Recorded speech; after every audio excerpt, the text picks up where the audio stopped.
My name is Amil Ahmed Sofi, and today I am going to teach you a very important topic, and the topic is about human eye. Today I am going to tell you what is human eye, what's the structure of human eye, what is the internal structure, external structure of human eye, and what are the main parts of human eye. Dear friends, you know that human eye is a very important organ, or in fact I can say a sense organ. We have 5 sense organs, and among these 5 sense organs, human eye is a most valuable sense organ. Because of human eye we are able to see this beautiful world, we are able to see these different colors, so it is only because of eye. So now today I would like to discuss all the parts of the eye. First we will begin our topic by telling you something about its internal structure. Its internal structure, that's external structure. Now let's come to the main parts of the human eye.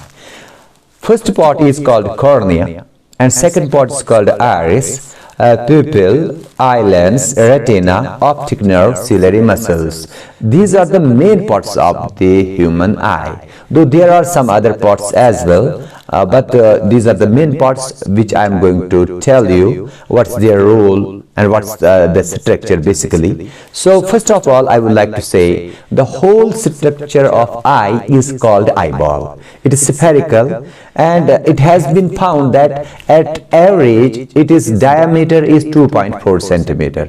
Normal human eye diameter is 2.4 centimeter. So this is eyeball hole. Now let's come to the point. What are these parts which I have told you? These are the parts of the eye. Now let's begin with first part, that's cornea. Here cornea. Cornea is the front bulged part of the eye. Front bulged part. Basically this bulged part, it is transparent. It is a type of lens.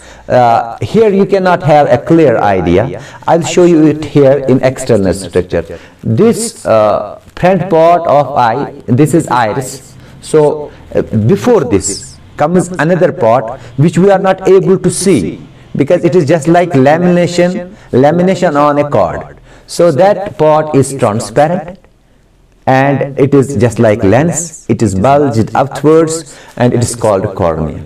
So this is cornea. Cornea is the part of the eye. If I would like to touch my eye, I will touch first part, and that would be the cornea. Okay, now cornea, what's the role of cornea? Basically light enters into the eye through cornea. Cornea is the entry point for light. So this is called cornea, and it is a type of lens.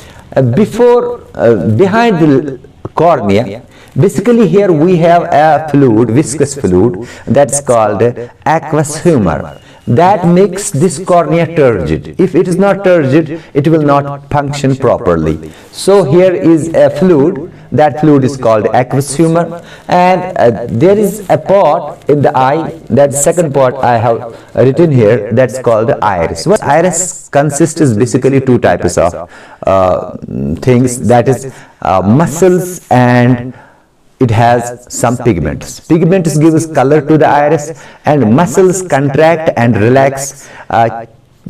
Because of their contraction and relaxation, they change a size of a hole at the center of this iris. That hole is called a pupil. So second part or third part, pupil, is a hole-like structure at the center of this iris. Iris is spherical part, so at the center there is hole-like structure, that's called pupil. So this is pupil. Its size increases, pupil size increases or decreases depending on the intensity of light. If we have more light, size of pupil will decrease. If we have less light, size of pupil will increase. And its size is increased or decreased, it depends only on the muscles of the iris. Muscles of the iris contract and relax. Because of that, the size of pupil increases or decreases. So this is pupil, central hole structure, hole-like structure, dot-like structure, that's called pupil. So this is another part. Then behind this iris, or we can say behind pupil, there is another part of the eye that's called eye lens. I have written here it's eye lens. Okay, what is eye lens? It is lens whose focal length keeps changing. So it is double convex in nature. Double convex, you know that lenses are basically of two types, that is concave and convex. This lens is convex lens, and this lens is behind iris. This lens is attached with some muscles called ciliary muscles. So I have written here ciliary muscles. These are ciliary muscles. Here and here I have shown it. So these ciliary muscles, basically what they do, they contract and relax, and they keep changing the shape of eye lens, and because of that the focal length of eye lens increases or decreases. So if we want to see far off objects, distant objects, focal length increases, and if we want to see nearby objects, focal length decreases. And this focal length of eye lens increases or decreases, it is wholly and solely dependent on these ciliary muscles. So when ciliary muscles contract or relax, focal length of eye lens increases or decreases. When they contract, focal length of lens decreases. When they relax, the focal length of eye lens increases. So because of this function, we are able to see distant objects as well as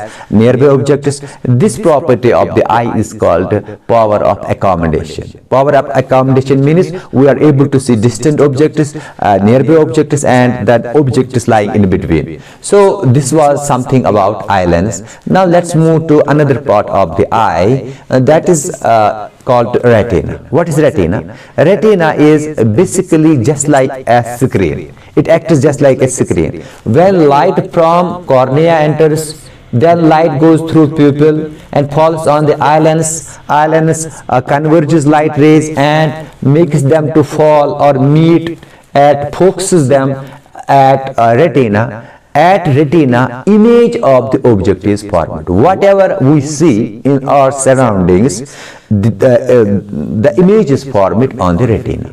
So retina is the part of the eye. It is behind the eye internally, and it is just like a screen, just like this. So image is formed on the retina, and this image produces electrical signals. Those electrical signals pass through a nerve, bundle of nerves, basically 7,000 nerves especially. So these number of nerves are called basically optic nerve. So optic nerve takes the electrical signals generated by retina to the brain, and brain gives us a sensation of vision. And here I would like to mention one more thing, that is the retina. It consists of two types of cells. Retina is just like a screen where image is formed. It consists of two types of cells. One cell is called rod and another is called cone cell. So retina consists of two types of cells, rod cells and cone cells. What is the function of rod cell? Rod cells respond to the intensity of light. It means that how much amount of light enters the eye, it is judged by rod cells. And because of rod cells, we are able to see in daylight as well as in dim light.